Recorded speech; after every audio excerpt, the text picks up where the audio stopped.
Hi guys, hi Christopher and Anthony. How are you? Hey, you good, Stephen? Yeah, good. I've just been on back-to-back Zooms. I can't believe. I'll be honest. I was hoping to get out for a walk because the sun's out, and I think it's going to rain this afternoon. So Oh, all those dreams are gone because I've just back-to-back Zooming. But it sounds like you guys were running late on the previous calls, so you know the yeah, situation. no, yeah, we've just been on with one of the VCs, Maersk Ventures in Denmark. So Yeah.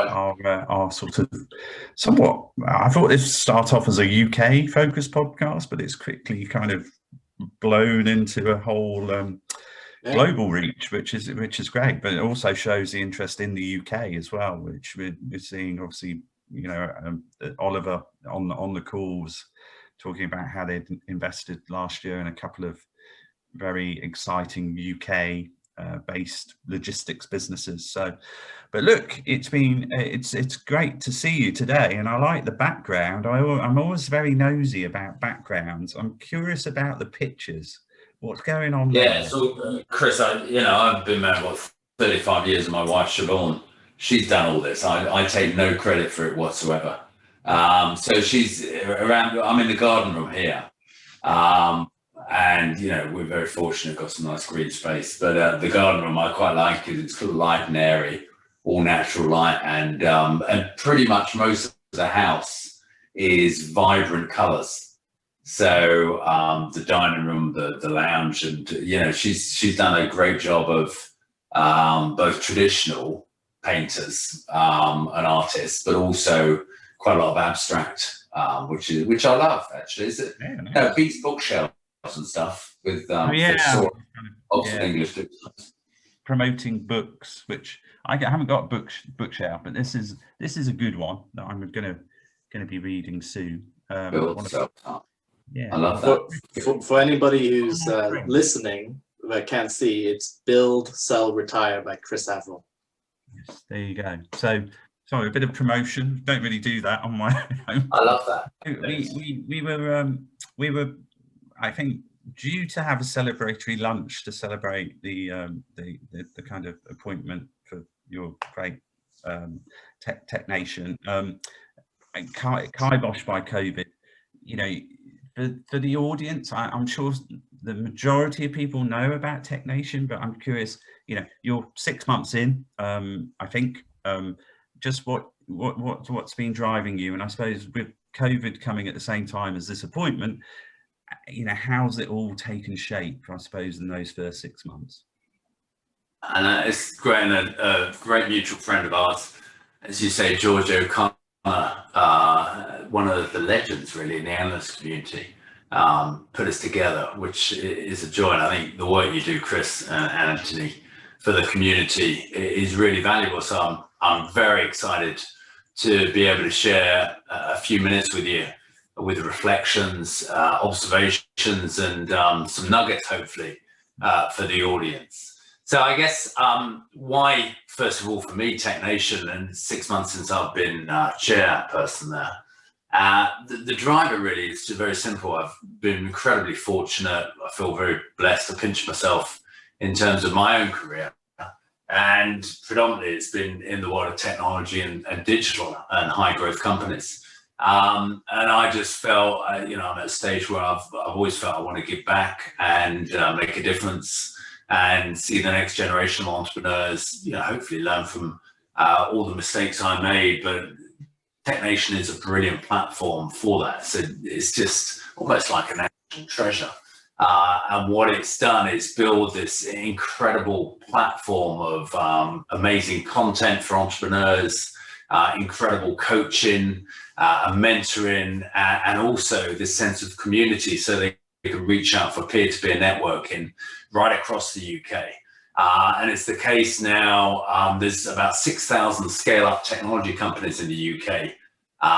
There's about 82 unicorns, about 135 what are called soonicorns, with valuations of between 250 million and 800 million, and obviously unicorns with valuations over $1 billion. So this is a golden time for UK tech, And the essence of what TechNation is all about is really accelerating their journey of growth.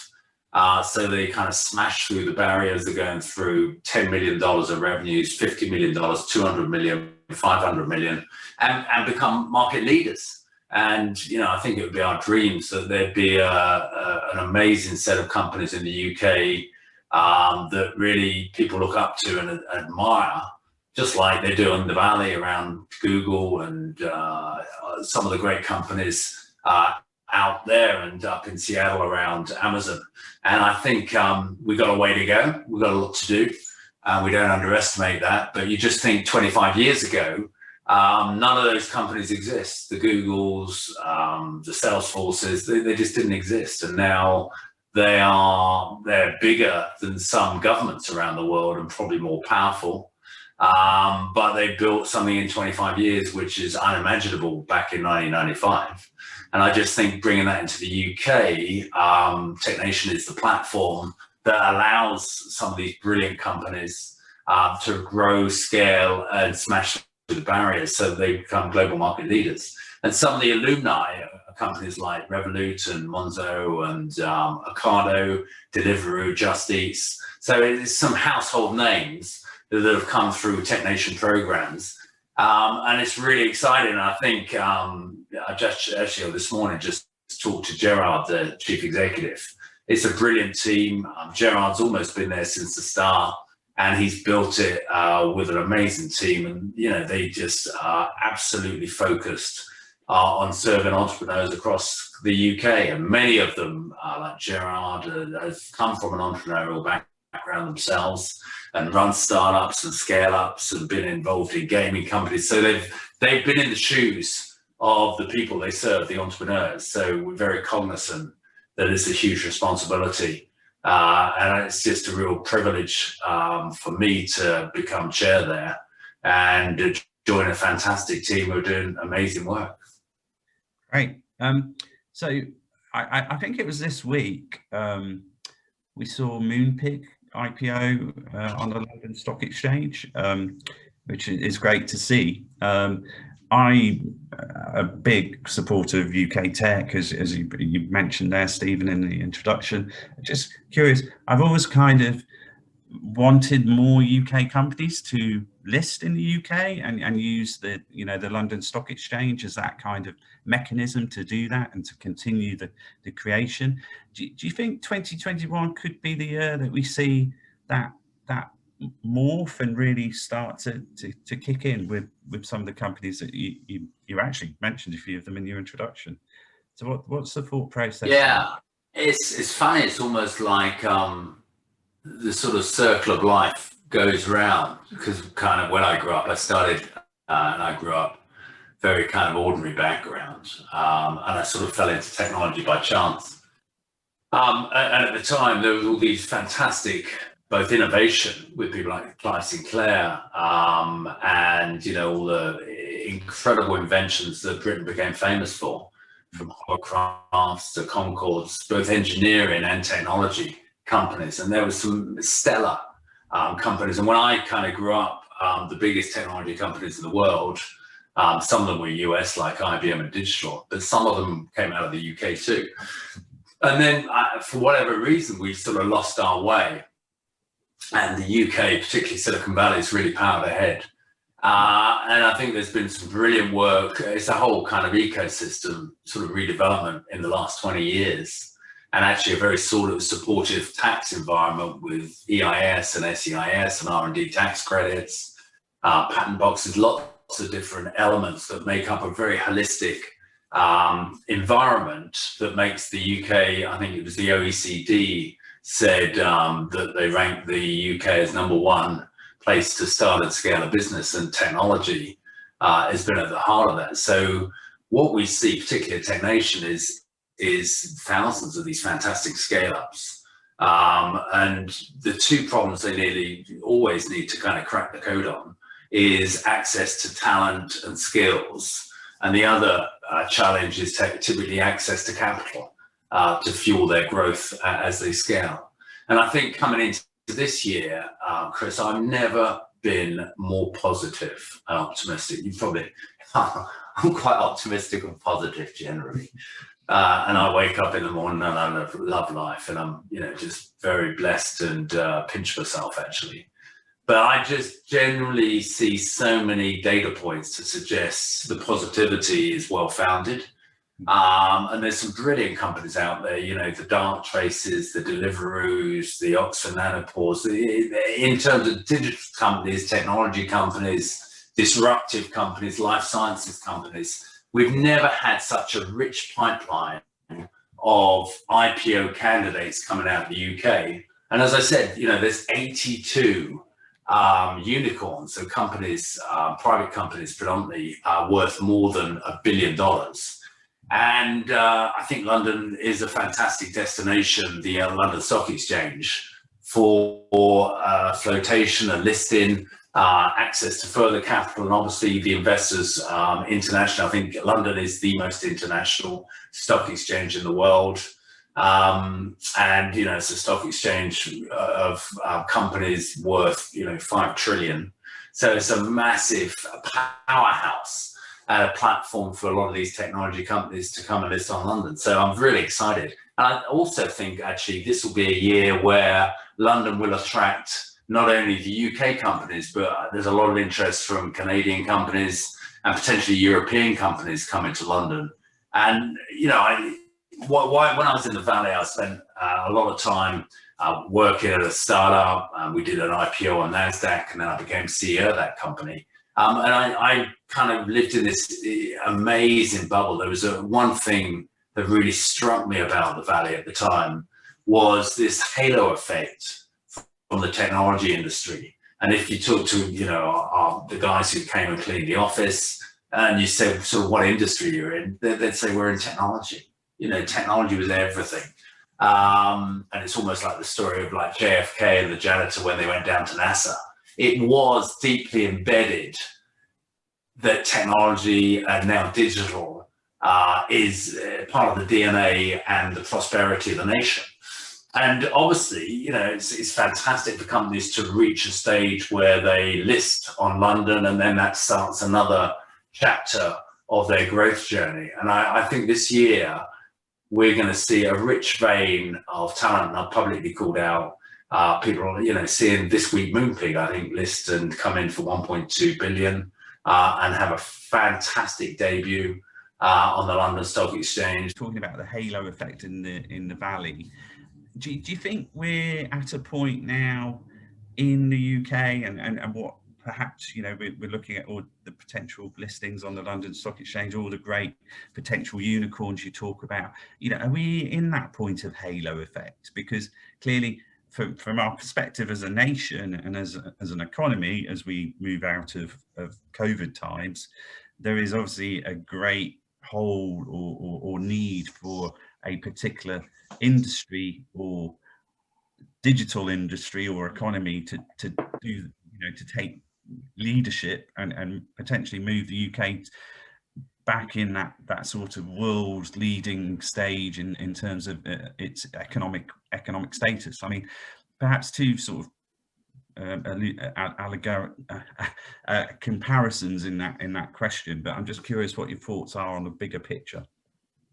Yeah, I think I definitely think, Chris, that this is a golden era and maybe the golden decade of technology. And we have a prime minister who clearly articulates that he wants Britain to be a science and technology superpower. And I think there's massive support from business, from private equity, from venture capital, from amazing entrepreneurs, that this is an exciting time. And we're seeing a lot of people, Gen Z, millennials, just going out and creating fantastic businesses. So I do think it's a golden era. I do think we're at the early stage of almost that flywheel, whereby you do get this halo effect. And I do think it's really strategic for the nation that we build digital Britain. Even before the pandemic, there was about 3 million jobs in technology. Typically, they're higher value jobs, so they're normally paid about on average £10,000 more, about £50,000 a year. than other jobs. Also in the pandemic, we've seen a real kind of acceleration of digital transformation. You know, lots of people have said, and it's probably true, there's been more digital transformation in 6 months than there were in the previous decade. And now coming out of that, the UK before pandemic was growing 6 times faster in the technology industry than it was in the rest of the economy. And it's only accelerated faster. So it's massively important around what we need to do to rebuild, and whatever, you know, acronym you use, but build back better, is what we all want to do, to live in a prosperous, open, multicultural, fantastic, tolerant society where we use the wealth created by growing great companies to build fantastic public services and have a much more equal country of great opportunity. And I think when you combine kind of skills and, as we see in capital, it just creates massive opportunity. So I've got personal testament. When I was very fortunate to be chief executive of Sage, Sage employed 2,000 people up in Newcastle. You know, I just love the Geordies, love the Northeast. It's got a special place in my heart ever since I used to go up a lot in the 80s. So to go back there and meet these amazing people who just have got a cracking sense of humor, great sense of life, and do brilliant work. And Sage it built an ecosystem, so it created thousands of jobs in the community, you know, not only from the law firms, the local accountants, the advisors, the PR companies, but also the caterers, the suppliers, the facilities management companies. And we saw the impact of having these, I guess, anchor companies, and how important they are to build these tech clusters that we're going to see around Scotland, we're going to see in the Northeast, we're going to see in the Northwest. And actually a good example of this in the Northwest around Manchester is the impact of the BBC. It's built a massive ecosystem around digital media, and innovation has accelerated. So I do think a lot of the stars are starting to align for the UK. And I think a measure of that is this incredible bonanza of public listings that we're going to see on the London Stock Exchange from tech and digital companies. And with these things, it is like a self-fulfilling prophecy, because again, when I was in the Valley, the power of role models and leaders and successful entrepreneurs, then it just creates a whole aspiration set for the next generation to come in and do even better. And I think that's a fantastic dynamic. So I suppose, again, on the sort of macroeconomic piece, the stats that I see on the news at 10 and other programs about unemployment and in the wider world, with Tech Nation and your initiatives there, is retraining and kind of to move some of these skilled workers towards the digital economy. Is that one of your kind of goals moving forward? Yeah, and I think, Chris, the essence of Tech Nation is around coaching, around building that community and building amazing content. And one of those is around leadership. So we very much help the founder, the entrepreneur, the CEO and their leadership teams. And we're going to be doing a lot more of that in the future. But we're very supportive also, and I'm involved in a number of discussions cross-industry with both the business representative organisations and actually the government, to make sure the skills agenda for Britain supports Digital Britain. And I'll give you, again, a very personal story. One of the things we started when I was at Sage was a brilliant apprenticeship programme. And I used to go and meet the families when we opened, a fantastic facility, which was the head office, to all the families to come in with the apprentices. And I met some of these, and it was quite shocking, because obviously when I used to go up in the 80s, you had the shipbuilding, you had up in Durham the coal mines, you had these old industries that had basically kind of been disrupted through that period of the 70s, 80s, And then obviously huge unemployment. I think over 3 million unemployment across the UK at the time. And I remember going up and seeing the dole queues. And then kind of roll forward to probably 2 years ago when I was meeting a couple of families. There was one particular family who had 3 generations of unemployed, grandparents, parents, and the kids. And, you know, when you actually meet families in those situations, you just, number one, realize how incredibly fortunate you are. But your heart goes out to them, and just think, if we can give them the opportunity and the skills and open the doors for them to really kind of start following their dreams and having a job and having that structure and routine and all the things that come from that, like self-esteem and self-respect, then that's a very powerful combination. And so I think, you know, back to your question, the heart of your question is, I do see a digital Britain where digital is already all pervasive pretty much in all industries, whether it's retail, financial services, and obviously in terms of some of the innovation around health tech, law tech, all these areas. And it's an exciting time, and there's some incredible technologies, and everybody talks about artificial intelligence and all these elements that come through and make it even more intoxicating. So this could be a golden time for the UK to really build a 30-year business that's prosperous and a country that's vibrant. And then you add into that the whole initiatives, and we're doing loads of work at Tech Nation around net zero. So some incredible companies coming in, which are going to be critical to ultimately saving the planet and addressing climate change. Obviously, there's the COP26 conference up in Glasgow in November, and governments obviously need to take action, and they need to change the tax incentives. So there's a whole load of things need to happen. Consumer behavior needs to change with 7 billion people on the planet. But a critical part of the solution has to be technology solutions in clean tech, green tech, innovation around energy usage, consumption, and production. And that's a very exciting time, I think, across the UK, and our really leadership around COP26, I think, will be another catalyst to seeing a real wave of UK companies accelerating growth around clean tech and the net zero journey. So I think there's a lot of reasons coming out of a very sad human tragedy around COVID. But when we emerge from COVID, I think there's a lot of reasons to be optimistic and incredibly positive. And one of those core structural reasons for the UK is around, you know, the adoption and growth of digital technologies. It's fascinating. One of the VCs that we had on in an earlier episode was making a point that technology had moved from a vertical into a horizontal. And listening to you speak there, Stephen, it really seems to me like it's not only a horizontal now for the UK, but ultimately it's going to be a very strong foundation, right, that is very necessary for the economy. So yeah, very fascinating to hear.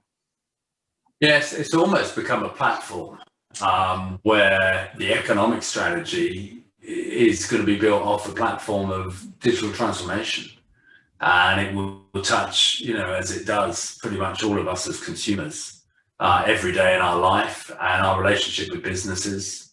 And I think it does represent for the UK some golden opportunities for accelerated growth and higher value jobs, and all the things, you know, we hear in the narrative on the news at 10 about the levelling up agenda.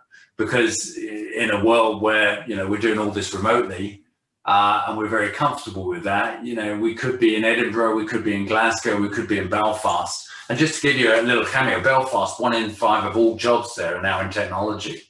And there's some brilliant companies like Kainos out in Belfast, high growth, very successful, high quality companies, building a whole ecosystem around them of high value jobs and prosperity in areas that, you know, previously had a vacuum of jobs and opportunity. And I think it is a time where there's certainly the leadership in the business community and growing leadership in the political community to really align and bring strategies together that make a real difference and really land so the rubber hits the road for for real people right across the country. Yeah, and I think to that point, Stephen, the whole, well, if you can call a plus side of COVID, is that the world at large have potentially seen, with all of the work we've done on vaccines, R&D, med tech, healthcare, our leadership there and our expertise in especially R&D is really putting us on a platform that I think, obviously we talked to a lot of investors and VCs, and there's been a lot talked about the invasion over the last 6 to 12 months of a lot of US VCs, but they're drawn to obviously this kind of, almost national moment where we're actually starting to tell the world more through our science that we are global leaders. And I think the UK, for many, many years, maybe it's a British sort of characteristic or the way we're wired, that we've always been a bit like, oh, let's not shout too loudly. Yeah. Humble. But I think, but I think now we really are at a point where we need to be shouting more, and I think we're at that point, and I think that will help going forward, as you say. I mean, on another note, what we've obviously talked about the companies now, the government, Tech Nation's role. I'm just curious, because we talk also to a lot of the universities. I'm quite close to Southampton University and several other universities, and know a number of the people there. Clearly, if we are going to build this digital nation that is a powerhouse, an AI powerhouse or ML powerhouse, or investment at the university level in, I think there was a gentleman, Joshua Benju, I read recently, in the world currently there's only really 40 deep learning experts on the coding side, whereas there's a demand currently for 40,000. What do you think is driving agendas to fix that? Because clearly, all the universities are now embracing AI, computer science. Do we need to times that by 10 or 100, and perhaps focus less on all the traditional classics and degrees that are less vocational, and actually focus more on digital degrees and opening that up more across the board, across all the universities in the UK? I'm just curious, because there's a big need, a big demand. If we're going to keep the fires burning from a research and university perspective, what your thoughts would be there? Yeah, I think mostly, Christopher, it's we can do both of these. So I think it's great to have classics and history, and I'm a big believer that those folks also could be brilliant coming into the technology world and getting involved in ed tech. I think generally, we'll see an increased demand, obviously, in the academic system for digital skills.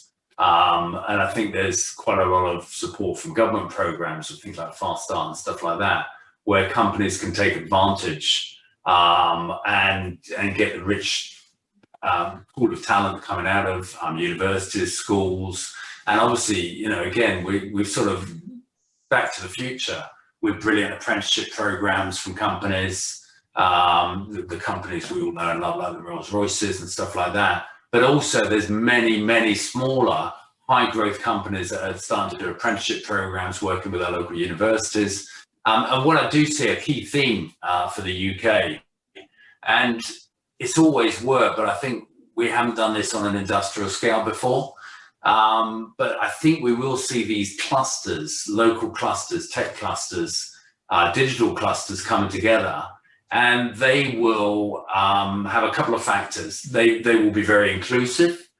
They'll have the high growth companies. I gave you an example around the Northeast. You've got Nissan in Sunderland, you had Sage in Newcastle, not only the largest employers, but they build a whole ecosystem of suppliers, partners, charities, programs with schools where we have lots of people going in to run coding clubs for girls, apprenticeships, all these things that actually create this flywheel where it means that prosperity comes to the area and it's a lot more inclusive.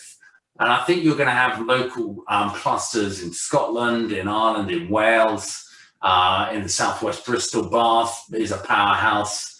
Down in the southwest, east of England as well. And it's going to be a couple of things. One is it's going to be a rich ecosystem of companies, probably government, local government, LEPs, and academia is going to be critical at the front of the driving seat for that. So the local universities and even potentially kind of secondary schools and secondary education. So you get that magic because what also happens, Chris, you know this, is then executives get asked to do prize days at the local school, and it's just building that narrative that we're a digital Britain. And you know, there's no when at some stage of my career, people have feared technology or thought technology is really complicated and for someone else. And obviously there is a lot of complexity. I'm not underestimating that. But it's people now, I think, are very open and willing to jump in with both feet when they hear about technology and digital, which hasn't always been the case in the past when there's been either a bit of apathy or fear or uncertainty. So I think one thing you will see, you know, Southampton's a great example where there's a brilliant, obviously Tim Berners-Lee and legends down there in terms of the computer sciences.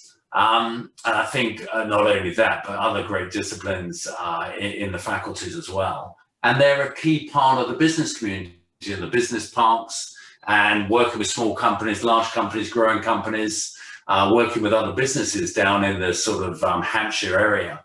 And I think that's a great role model.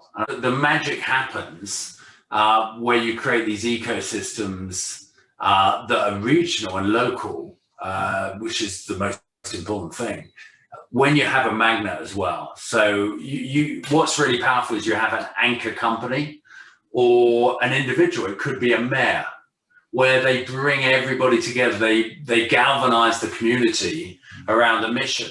And even, you know, when I was in the Valley, I saw the Valley kind of from the mid 80s. So it was some cherry orchards still then and apple orchards.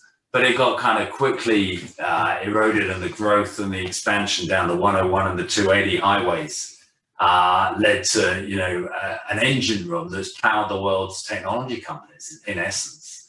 And one of the factors there was a whole sort of platform of companies, and typically there were companies like lawyers like Wilson Sonsini and Cooley Godwoods, who used to run these kind of sessions, lunches, breakfasts, where some of the executives and entrepreneurs and the Steve Jobs and the Larry Ellisons would be generous to give their time and do talks and mentoring and coaching. And it built this flywheel, built this ecosystem where technology became a way of life and part of the DNA of California, Northern California.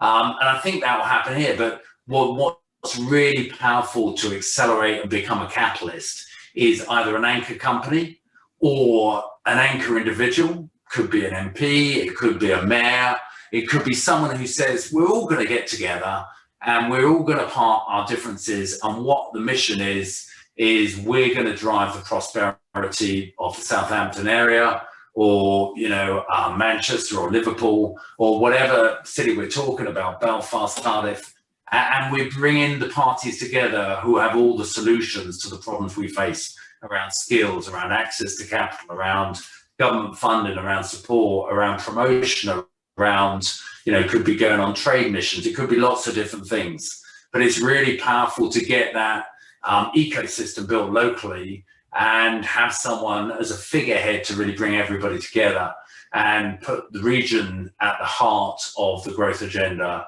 for that team. It is within that, Stephen. It's great. Fantastic suggestion and vision. Is that one of the motivations that you're looking to implement at Tech Nation, perhaps over the next couple of years? Yeah, there's so I think Tech Nation has done a fabulous job of supporting, you know, over 1,000 high growth scale ups with the content, coaching, and building that community. And the two issues really, Christopher, they're still in the UK, particularly sort of outside London, market failure issues, where the two biggest constraints probably growth companies face is around skills and talent development and access to talent. And the other one is access to capital and finance to really fuel that growth as they scale, they go international, they really accelerate this sort of top line growth and invest in the future and product innovation to become market leaders. And so what we want to crack the code on is building the Academy for Leadership and really supporting entrepreneurs and founders and their executive teams to really grow to the next stage of the growth. And again, my experience in the US is probably we hired ahead of the curve in terms of if we were $50 million revenues, we'd be hiring people who have done the journey at $200, $500 million. So we'd be hiring ahead. And we can do that sometime, but the reality is in the UK at the moment, there's not many people who have actually, built a company from 100, 200, 500, a billion, 2 billion, 5 billion. So what we want to do is get the people who have and do kind of one-to-many content, training, leadership development type academy to really support them. So kind of cracking the code on skills, talent development, and cracking the code and working with both the funders out there in the VC community to really address particularly regional. And the other thing we'd love to do even more of is disadvantaged minorities, access to women founders, to brilliant Black entrepreneurs and founders, of which there's many out there. But again, the reality is the system's really been very much kind of focused on maintaining the status quo. And we think that the time is really ripe for making sure that the ending market failures are being addressed. So addressing much more inclusive access to capital as well. I think that's important to us. And what we want to do is, our whole culture is very inclusive, working with other agencies, working with the government, working with the private sector and companies to make sure that we, again, build a coalition of the willing to come in and fix those market failures and provide real solutions that work for entrepreneurs and founders, across Scotland, Ireland, Wales, and the rest of England as well. We had an excellent founder on in one of the previous episodes, Martina King of Featurespace, and one of the points she was talking about was how they often go to seek out those agents of change, either when they're looking for new commercial contracts or when they're hiring internally and that sort of thing. So it's very interesting to hear the other side of the coin and looking in the public sector, how important it still is to find those agents of change and make sure that everybody's aligned on a similar agenda to achieve those monumental goals, really, that you're looking to achieve. Yeah, it's kind of, I think following on from that as well, one of the key things we did, I certainly did at Bloomberg and actually have continued in the consultancies is like take, groups of VCs and high net worths to Bristol, or take them to Newcastle, or take them to Manchester or Liverpool. And, and it was always the case that I felt that maybe it's a, national thing, but the money in London expects people to go to them in London. I think one of the things that post-COVID and obviously virtual Zoom, it seems, or I hope, I think it has actually broken down that sort of rigid wall of like, you have to come to us and we have to have 5 meetings in London if you're a Manchester-based scale-up that wants funding. And that's good. I want that to change. And I think what you're trying to do here, Stephen, is really critical for us as a nation to grow and to, to join the dots between all these great technology centers and clusters is essential. And I think I really wish you well in that, because I think it is something that's been missing sorely for the last 10 or 20 years since, I used to come up to Sage with groups of investors when I was a broker about 20 odd years ago, 15 years ago. And, and it's good to see that you're really taking that on board. So well done. Chris, you're right. And so many times we reinvent the wheel, but this model around kind of tech clusters work. You look at Nissan in Sunderland and the ecosystem they've built. You look at Sage in Newcastle. You look at Rolls-Royce in Derby. You look at what Hewlett-Packard did with their labs down in Bristol. You look at the BBC in Manchester. And in the old days before that, you look at Harland and Wolff in Belfast. But you're seeing when there's an anchor company with ambition and growth, it inspires a whole region. And then obviously, they meet the Chamber of Commerce, they meet the local university, they meet local schools, and it creates that vibrancy where there's total mutual dependency for success and working together. And our view, we've got a brilliant chief executive at Tech Nation, Gerard Gresh. We don't have any ego about this. We just want to come in and fix any market failures and work with other partners who provide real value to support the regions, really accelerate and build these tech clusters and accelerate away. Great. And then with naturally the barriers that COVID's and lockdown has created over the last sort of 12 months, looking ahead to this year, clearly return to Tech Nation HQ is on the agenda. Events perhaps moving from, I think you've got a Rising Stars event coming up, which I'm looking forward to joining. Are we going to move back, do you think, to office, to big Tech Nation events in the autumn, winter, crystal ball? I mean, what do you think the sort of the work life shift's going to represent, and what within that, what do you think the approach at Tech Nation is going to be towards events and connectivity? So I think there's, again, lots of really good things that chief executives have been genuinely great leaders and stepped up in a crisis to provide inspirational leadership, but massive support for their employees and customers as well. And I think for Tech Nation, yes, of course, Chris, there'll be a role for physical events again. But we went literally in a week to digital by default. And we did all our events online, and the team just didn't miss a heartbeat. So credit to the team, they did a brilliant job. And they showed immense flexibility. And coming out, Rising Stars, really excited about that. We're going to see an awful lot of activity, really positive stuff, culminating really in the Tech Nation State of the Nation report, which I think is due to come out in the middle of March, which will give you a real sense of the UK and digital Britain. And it's the bellwether kind of report for the nation on tech. And then also there's events planned for the late spring and summer. But as things become safer and lockdown eases, I'm sure we'll start thinking about, what makes sense and building up, again, some physical events where they make sense. But I think it's going to be a balanced environment where there'll be a lot more remote, which is much more inclusive. As you said, Chris, it's much more inclusive for the regions to run remote events because everybody can participate equally. We don't want to do, Chris, there's always a danger with these things. We sort of want to learn from the crisis and evolve and create a new norm that is a lot more balanced. What would be a kind of disaster is if we kind of just go back to the old ways.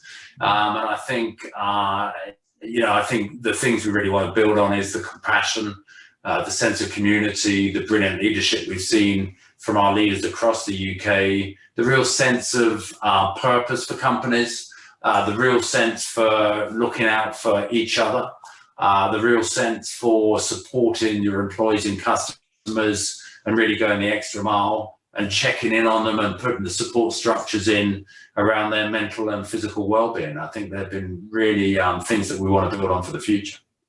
I should say as well, I've been blown away with the great sense of leadership I've seen from CEOs right across the UK generally.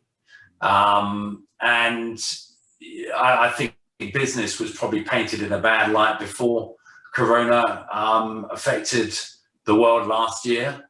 But when I look at, for example, the CEO of Kurt Geiger, CEO of Dunelm, when they gave up their salaries personally and they said, we're going to do loads of stuff for the NHS, We're going to open special hours for the NHS, and any NHS employees going to get a 50% discount. There's just so many examples where businesses have been on the side of everyone. Sort of wrapping up, you mentioned the family, you know, you sort of perhaps in the countryside, I don't know, but just what does Mr. Kelly do outside of running Tech Nation and the many other things that, if you do actually have any time outside of this, you know, what's your burning desires and hobbies? And also one last question as well is, are you watching anything good on Netflix or any of the other streaming shows at the moment? Because we always ask people for a recommendation. Yeah, so the first question on me is, yeah, I am probably, yeah, I'm on a spectrum, like probably we all are somewhere, around sort of obsessive about business and growth and supporting and just doing the best job you can. Which means that I probably, in terms of my work-life balance, is for years been very much favouring work rather than life. But I've got, you know, amazing family. I'm very lucky. The things I love doing, going for big walks with the family when they're around. I used to love playing, I still love playing sport. So a funny little, and I'd have a go at anything. But yeah, I love sport, bonkers about sport, lifelong football supporter. You know, I know as we're doing this, England are playing cricket down in India. You know, I'd love to be following the teams out there. But no, I just love sport, love family, and very simple things, really. You know, simple things like going for walks. I love walking holidays, going for a cycle, you know, the things that just being connected to nature. Even as a kid, I kind of, simple life, but me and my brother just used to rush around like swallows and Amazons, just amazing freedoms, and just, you know, set up dens and hideaways and go and rescue jackdaws and all these sort of things that you do as a kid. But it's very connected with nature and seeing the beauty of the world around us. And I love that, and you know, appreciate it greatly. Last one to finish off on, any you know, apart from watching the football, what's the other kind of, the Netflix or the Disney streaming or whatever, yeah. HBO, any particular picks? So amazingly, I'd say I probably never, until the last 18 months, I've watched so little TV in my life, and I'm probably not proud of this. It's not a fact, but I'm guessing. I'm not proud that I might have watched more TV in the last year than the whole of the rest of my adult life. Have you enjoyed it? I've loved it. I've absolutely loved it. I was missing out. The thing top really, 3 things that you've watched in the last year. Really tough question. Succession. Ozark. Actually, I'm going to, Anthony, I'm going to break the rules. I'm going to give you more than 3. And then there's just been a load of lovely programs like Country File, Cornwall, The Fishing Life. That's a brilliant program. And the other thing I've done is I'm trying to educate myself around when all the Black Lives Matter and George Floyd really became very topical on the news.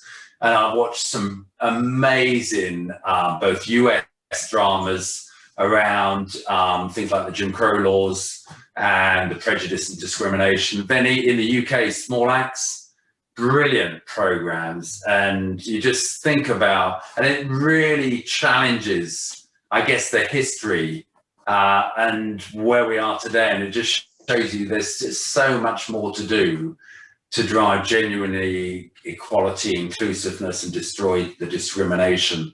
Absolutely. That is everywhere. I've been blown away by the programs that you can really educate yourself on, particularly around sort of Black Lives Matter, since it really became top of the news agenda with the terrible things that happened with George Floyd, and it's been an eye opener.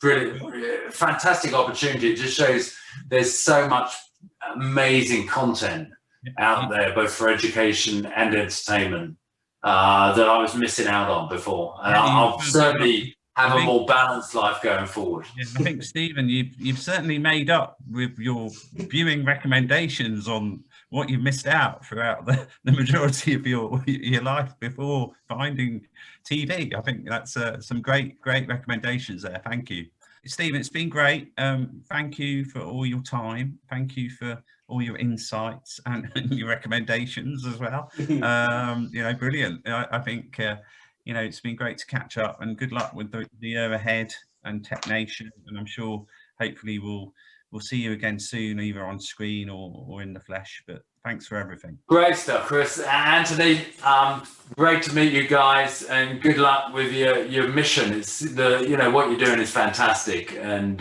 you know, there's obviously a hunger within your community for the brilliant content you're serving up. So, you know, keep up the brilliant work. Keep climbing that mountain. Thanks, mate. Take Thanks. care. Cheers, guys. Have a great weekend. Stay well. Take care. Bye-bye.